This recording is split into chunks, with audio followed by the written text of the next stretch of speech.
also living for the people who are connected to you.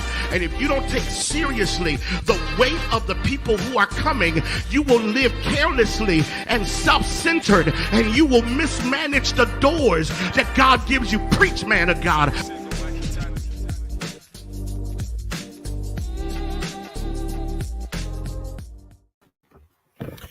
What's going on?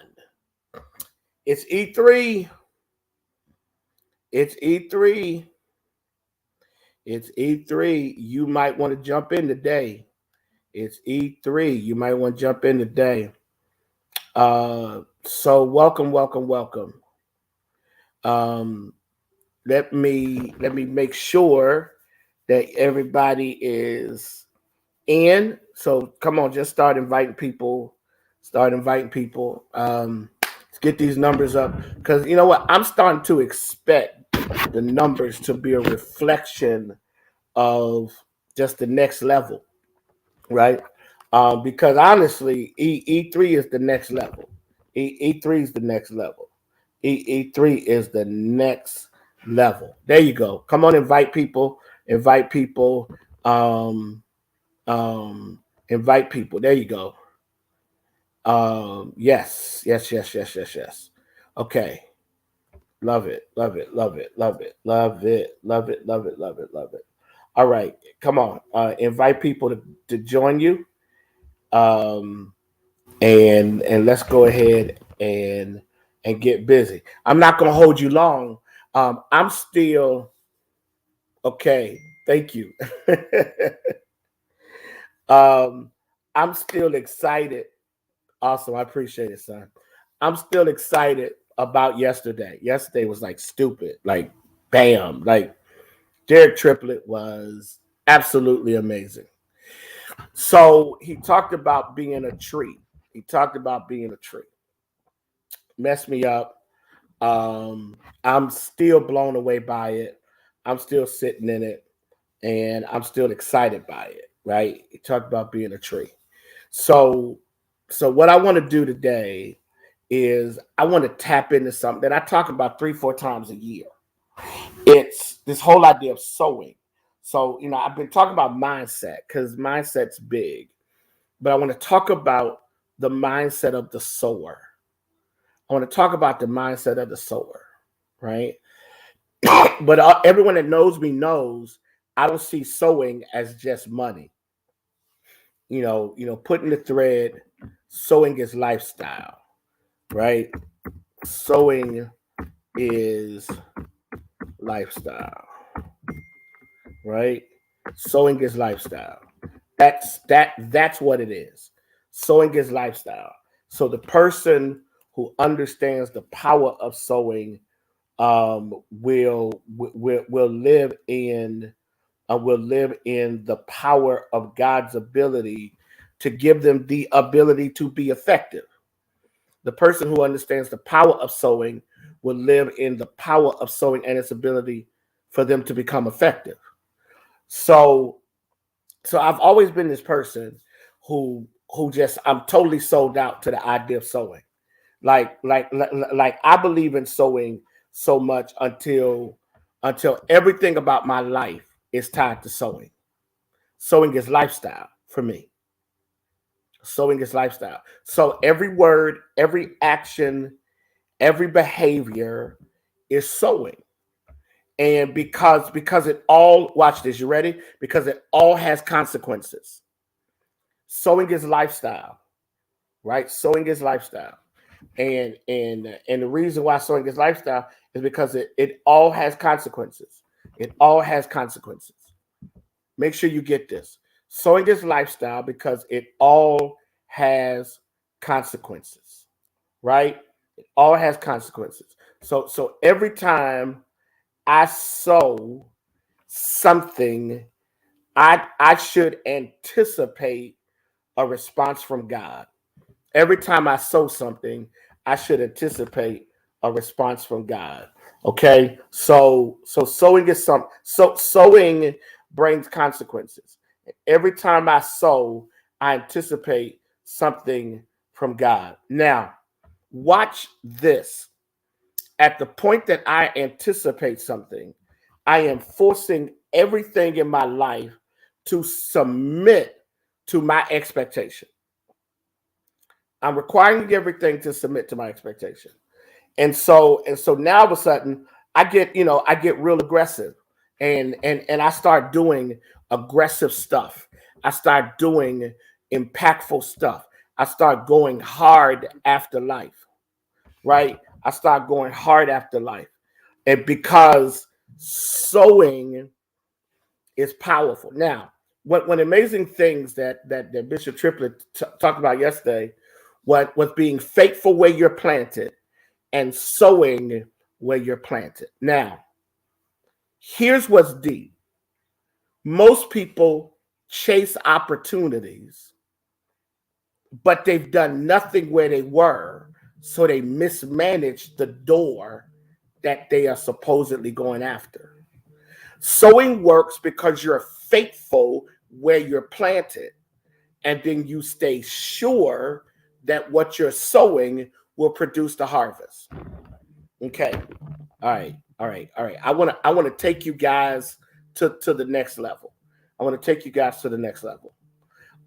There's an amazing quote that says, sooner or later, everyone sits down to a banquet of consequences. Don't miss this. Sooner or later, everybody sits down to a banquet of consequences.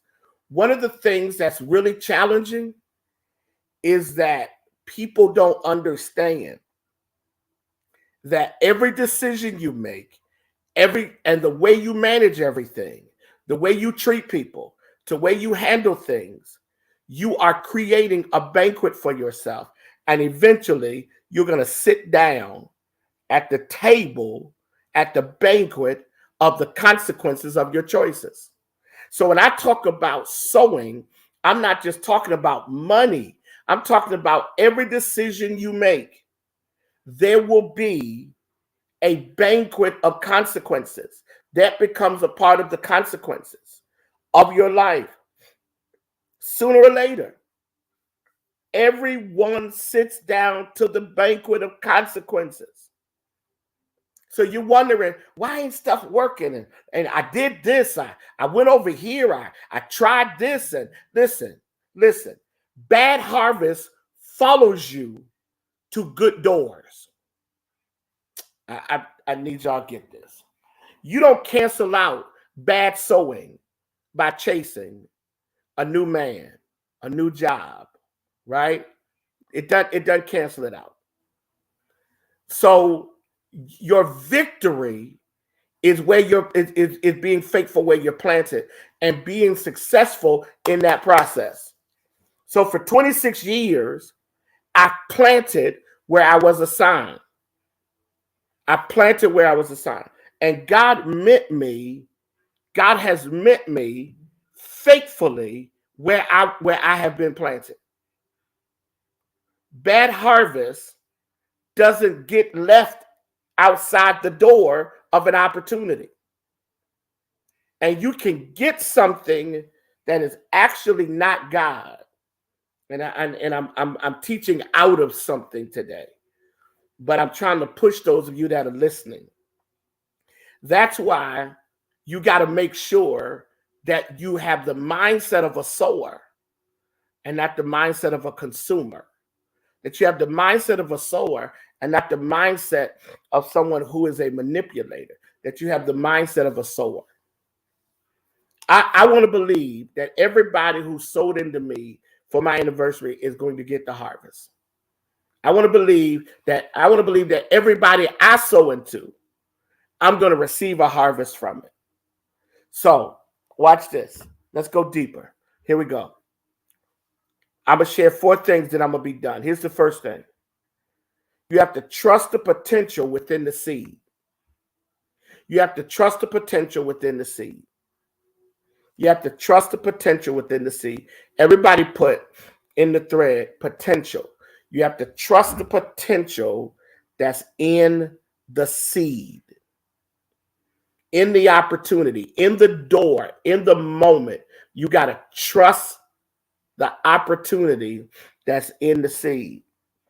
There's potential in every opportunity you face. There is something that God wants to do, and you got to trust the potential in every seed, right? You got to trust the potential. There's a quote that I run into a lot of quotes, but this one really blessed me. It says, your life never change until you change your choices. Your life will never change until you change your choices. Let's go back. If my life doesn't change until I change my choices, then I have to change the way I interpret opportunities so that when I make decisions, I'm making them based upon the will of God and not based upon my own desire. Your life changes, wow, based upon your choices. So embedded in every choice, which is a seed, is the potentiality for something. Let's go back to the initial quote.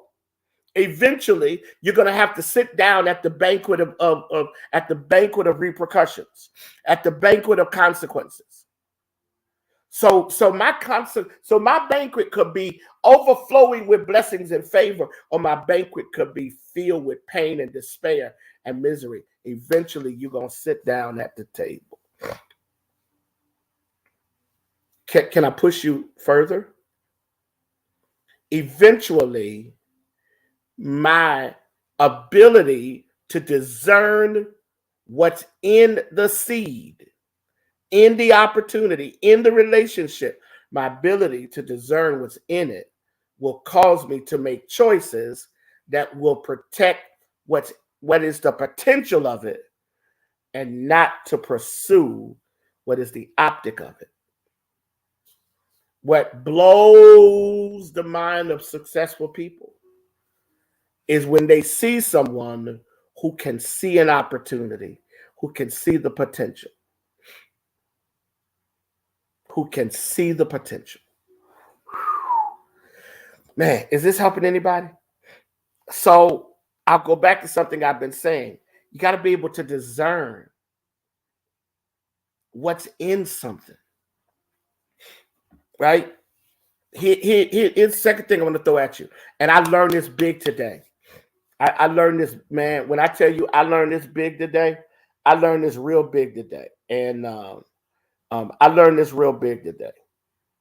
Here it is. Here's what I learned today. Trust what you are sensing and then manage it. Trust what you're sensing and then manage it. Right?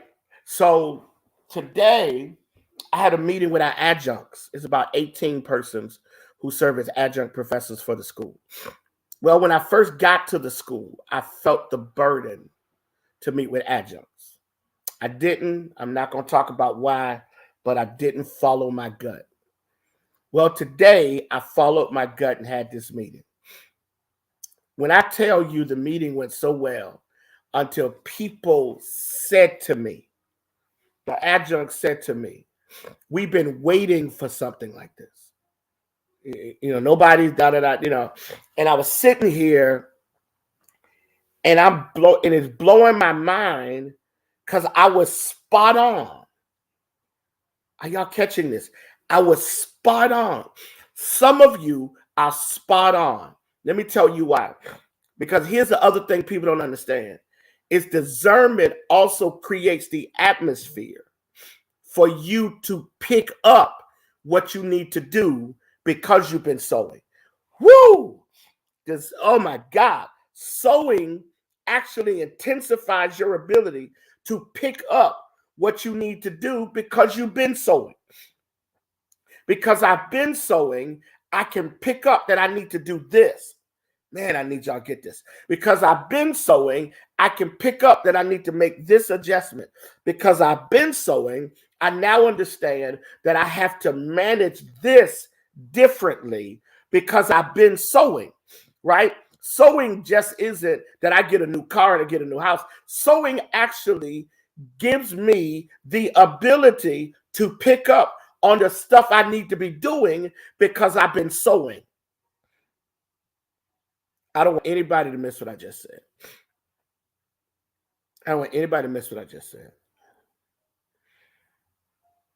This sowing is so deep until it actually intensifies my ability to pick up. Wow, what is this? What is this I'm sensing? What is this opportunity?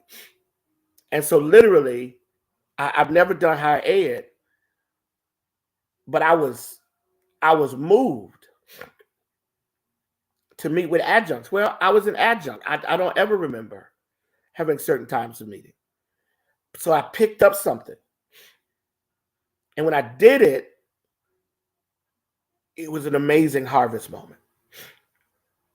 Are y'all getting this? The enemy doesn't want you to trust what you discern. Because sometimes what you're discerning is God preparing you for something so that you can manage the shift and don't get blindsided by it. Okay. All right. So you live in a continual spirit of expectation, expectancy. That's the other piece. That's what makes sowing so incredible, is you ain't never stuck. You're always looking. You're always leaning. You're always pushing because you see something coming. You sense something. You've made certain decisions and you've engaged in certain behavior and you've been committed in certain ways. And now you can sense the shift. So now you're discerning and you're expecting. Whoo! So now people are noticing that you're not easily drawn into negative places. And because you're expecting, you move quickly beyond what other people stay stuck in. Come get it. because you're a sower, you move quickly beyond what other people are stuck in. Other people are stuck in it. They mad, they hurt, they stuck in it. But boy, when you start, sister girl, when you start doing that sowing thing, you live in such expectation until you start moving quickly beyond stuff. Why? Because I can't stay in this and get to where I need to go. So you know what I'm gonna do? I'm gonna shift quickly. Man, somebody put quickly in the thread. I'm gonna shift quickly because as much as I may be hurting, as much as I may be angry, as much as I may be disappointed, I can't stay in that and get to what's before me. Because maybe, God, I'm going to say something. Y'all ready? Watch this, Pastor G. Watch this, Pastor G. Maybe I planted that out of my life. And while I may be thinking, whoa, no, I planted it out. But I also planted some stuff in. Wow. I planted some stuff back into my life. I planted some people into my life. I planted some people out of my life. I planted and they couldn't stay. I planted and they couldn't leave. I planted and they had to come. I planted. So here's what I want everybody to do. I want you to begin to operate from a mindset, of expectation, to the point that when you plant, your planting produces the conditions where some things, some people can't possibly miss you, because how can you be ignored when you're that size? You can ignore shrubbery, but you can never ignore an oak tree. Okay. Expectations. Number 3, your harvest is tied to intentional activity. Just put in there intentional activity. Let me tell you what's really, really amazing is when I look at St. Paul, I've done some things very intentionally. I've taught some things very intentionally. I've been consistent. Intentional behavior. This is probably one of the most important pieces to the whole puzzle, intentional behavior. I'm going to be nice to you whether you're nice to me. I'm going to bless you whether you bless me or not. I'm going to be consistent whether you're consistent or not. I'm going to stay focused on certain things whether you get distracted or not. I'm going to speak certain things into my children whether they accept it, receive it, or say amen to it. I'm gonna always say certain things to my wife no matter what. I'm going to be very intentional. I'm very intentional in the stuff I say to my church, right? Even E3. You know, I started E3. It was a John Guns thing that the Lord said, make E3 a St. Paul thing. And I'm intentional in what I say to you because I want you to think bigger than what you've been thinking.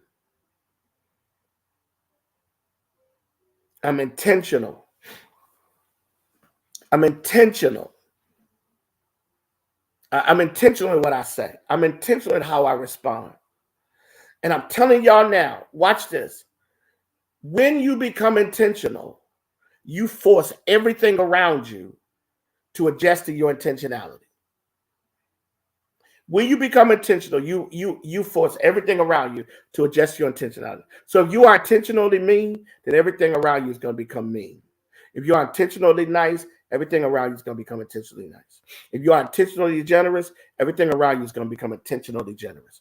You force everything around you to operate out of the intentionality of your behavior. Zacchaeus was intentional in going up that sycamore tree. And because of his intentionality, what he got out of it, his intent was to see Jesus. And his intentionality made him go up that tree. And because he was intent, Jesus saw him. Your harvest is tied to how intentional you are. I'm closing. Your harvest the sowing process requires you to be patient and proactive. This is the balance that we've got to learn. Patient and proactive. Patient and proactive. Patient and proactive. Patient and proactive. Patient and proactive. That when I sow, I don't sow anxious. Because if I'm sowing anxious, then I'm going to be like my grandson. my grandson, you know, mom signed him up for baseball, right? So he woke up because the day's the first practice. He woke up this morning, Pastor Brown, and all day long he asked me, "Is it time to go to practice?" No, it's 8:00 in the morning. Practice is at 5:30. 10 minutes later, is it time to go to practice? No, practice is at 5:30. So I take him out to practice, right, to hit the ball because we bought him a glove and a bat and a baseball. So he's hitting the ball and he turns and he has a meltdown. A meltdown. Oh my God. Peggy, Brandy, he had a meltdown. He starts crying. I can't believe it ain't practice yet. And I'm just why ain't it practice? Why ain't it practice? And I became a black parent. I said, dude, what are you doing? No, you're not going to do that. It is 12 o'clock. It ain't coming no sooner. I said, so calm down. And it was so funny. The Lord said, but haven't you done that before? God, I just gave $5 to LaJona. Why ain't you blessing me right now? God, I was just nice to so-and-so. Why ain't you blessed? And God said, Corliss, he said, just calm down. You got to be patient. But while I had him out there, even though it wasn't time to go to practice, I still had him swinging the bat. So they just sent us videos of him catching the ball. And guess what's deep? He was doing everything I told him to do. He was doing everything I told him to do. So what does that say? You got to keep working on it while you're waiting on it. You got to keep working on it while you're waiting on it. And a lot of people miss their season because they stop working on it while they're waiting on it. And then they get frustrated because it didn't happen right away. I've led a church for 26 years. I swear I thought it had turned the first year, only to discover it wasn't even close. That was an illusion. And what I've discovered is that most people don't understand the patience of the process. And so they're always looking for the next exit instead of patiently walking out the will of the Father and doing the things that God wants them to do. And what happens is that they're patient, but they're not patient enough. They're proactive, but their proactivity is tied to whether they see anything working. I've discovered this about being married. Marriage is not always about how good of a day you're having. Marriage is really built on the mundane nature, which is really stability. You ain't gonna have a cruise ship marriage where everything is exciting and there's so much programming going on, and you can do no. There are gonna be times that your marriage is gonna be two people sitting in the room and don't talk for hours. It don't mean nothing's wrong. Don't mean nothing's wrong. Just gotta learn how to be patient, because now with patience comes Jeff Dennis stability. And stability is where sowers thrive.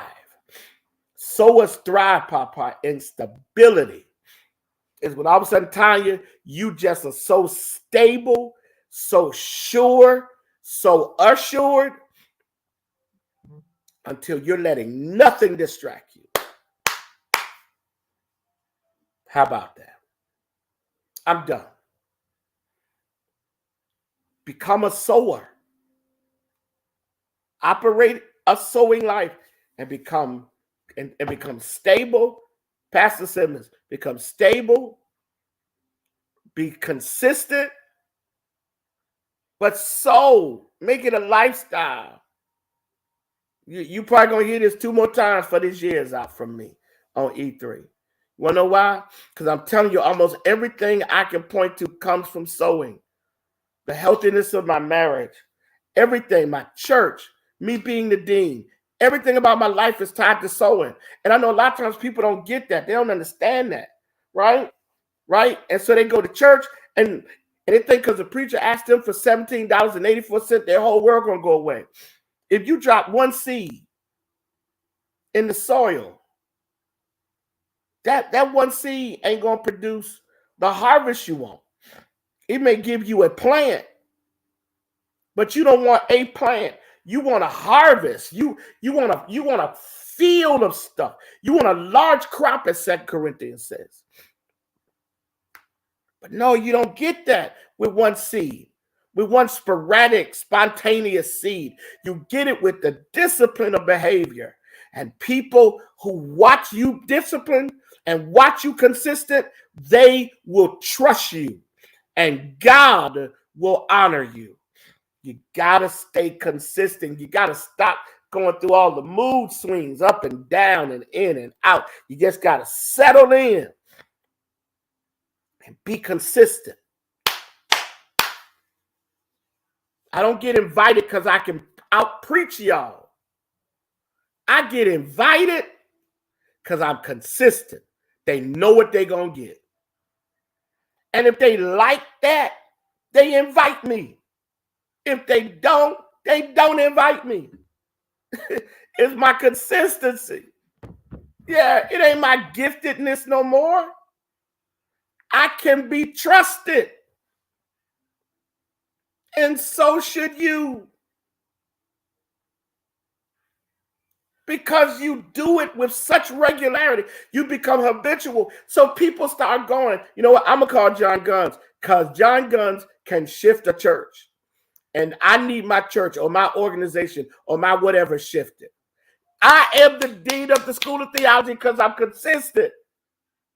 I'm consistent. And watch this. And even if people don't know why they're inviting you in, the Holy Spirit will make you so attractive until they'll have to invite you in. And then they will discover that the consistency of your behavior, watch this, Brandon, the consistency, what's up, John Paul, what's up, Frank? The consistency of your behavior will produce everything you desire. Sowing is a lifestyle to me. My mama taught me that.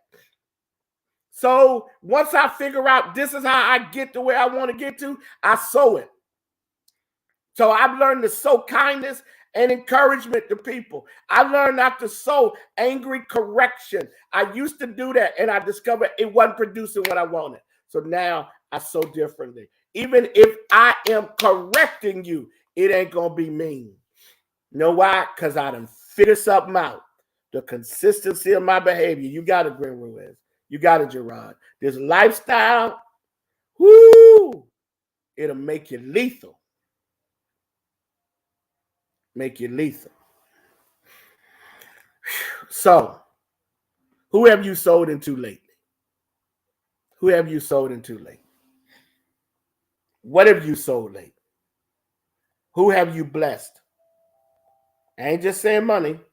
Who have you encouraged? What have you done? All right, I'm done. Thank y'all so much. I'll see y'all next week.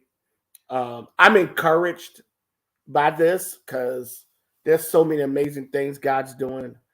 And I'm connected to so many extraordinary people. So let's keep pressing. All right. Let's keep pressing. Because eyes have not seen, ears have not heard. All right. Take care. Jeff Dennis, you're already amazing. Be blessed, everybody. Talk to you soon.